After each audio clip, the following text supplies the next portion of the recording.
तो हाँ दोस्तों, आज આપણે વિડિયો જોઈ રહ્યા છે તે વિડિયોમાં દોસ્તો જે આપણે રાહ જોઈને બેઠા હતા દોસ્તો, શંકુતલાબેન આજે જેલમાંથી મુક્ત થઈ ગયા છે દોસ્તો, તે છૂટી ગયા છે। આવી જ રીતે આપણા ચૈતરભાઈ વસાવાને પણ છોડવાના છે દોસ્તો। આ વર્ષાબેનનો સાથ સહકાર આવી રીતે મળતો રહે એવી હું આશા વ્યક્ત કરું છું। અને બીજું, હવે જે 18 દિવસનું બાળક હતું, આપણે બધા જાણીએ છીએ 10 દિવસ જેલ ભોગવીને આવ્યું છે, પણ તમે બધા અહીંયા એકતા બતાવી અને હાલ જાણવા મળ્યું કે જામીન મળ્યા છે। તો આવી જ રીતે બીજા અન્ય લોકો પણ છે, આપણા ધારાસભ્ય પણ છે, એ લોકોને પણ આપણે આવી જ રીતે બહાર લાવવાના છે ટૂંક સમયમાં। એટલે જ્યાં સુધી ન્યાય ના મળે ત્યાં સુધી આપણે આપણી લડત ચાલુ રાખવાની છે। એટલે તમે બધા ન્યાયની લડતમાં મારી સાથે રહેશો અને મારા પરિવારને સાથ સહકાર આપશો એવી હું આશા રાખું છું। હવે જ્યારે તમે બધા સાથ સહકાર આપશો એવી હું આશા રાખું છું। જ્યારે હું મુલાકાત માટે જઈશ તો હું ધારાસભ્યનું મનોબળ વધારવા માટે દરેક સમાજના લોકો, આપણા ત્યાં પ્રોગ્રામ હતો, દરેક સમાજના લોકો તમારી લાગણી, તમે જે લડો છો તે લડાયકને दोस्तों वर्षाबेन वसाવાનો વિડિયો આપણે જોઈ લીધો છે દોસ્તો। જે વર્ષાબેન વસાવાએ કીધું તેવી જ રીતે દોસ્તો આપણે બધા જને એકઠા થઈને દોસ્તો ચૈતરભાઈ વસાવાને પણ આવી રીતે જ છોડાવવાના છે દોસ્તો। ત્યાર પછી આપણા ગોપાલભાઈ ઇટાલિયાનો વિડિયો જોવો દોસ્તો। આદિવાસી નેતા મનસુખ વસાવા એવું કહે છે કે ગોપાલ ઇટાલિયાને આમ આદમી પાર્ટીને નથી ગમતું ચૈતર વસાવા લડે છે, એટલા માટે એ ક્યાંક મહેનત નથી કરતી। એટલે મેં જેલમાં પૂરી દીધા। સવાલ તો હરેક વખતે ભાજપ નેતાઓ આવો જ કરે। આ કાંઈ વાંધો નહીં, પણ મારી અદાલત છે, મારી પોલીસ છે, મારા સરકારી વકીલ છે। મનસુખભાઈની ઉંમર પ્રમાણે શું થઈ જાય છે?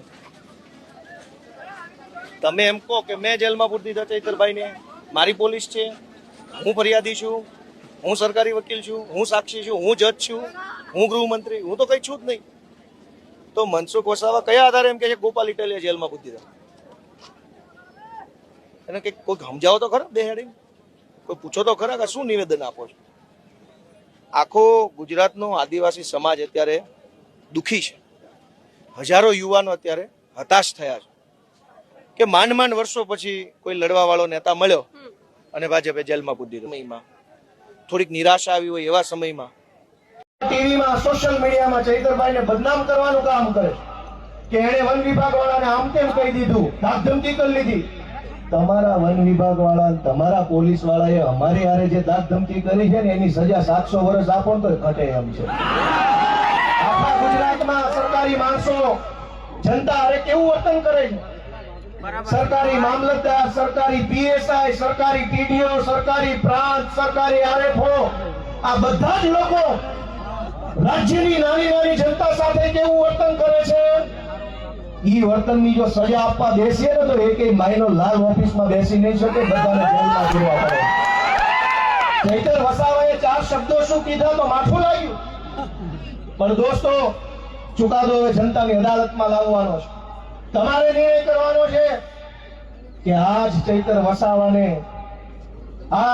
વસાવાને તમારા આશીર્વાદથી એક વખત ગુજરાતની સરકારમાં બેસાડો, પછી ખબર પડશે કે કેવી રીતે ન્યાય કરી શકાય। આપણે ક્યાં સુધી ન્યાય સહન કરવાનો? માંડ કરીને એક નેતા મળે, એક બાજુ બધા જ ભ્રષ્ટ નેતાઓ સમાજ માટે બોલે નહીં, લડે નહીં, અવાજ ઉઠાવે નહીં, ચૂપ। જો ગુજરાતની સરકાર અને પોલીસને એમ લાગતું હોય કે ચૈતર વસાવાને પૂરીને આદિવાસી સમાજનો અવાજ દબાવી દેશું તો કામ સાંભળી લેજે હર્ષ સંઘવી,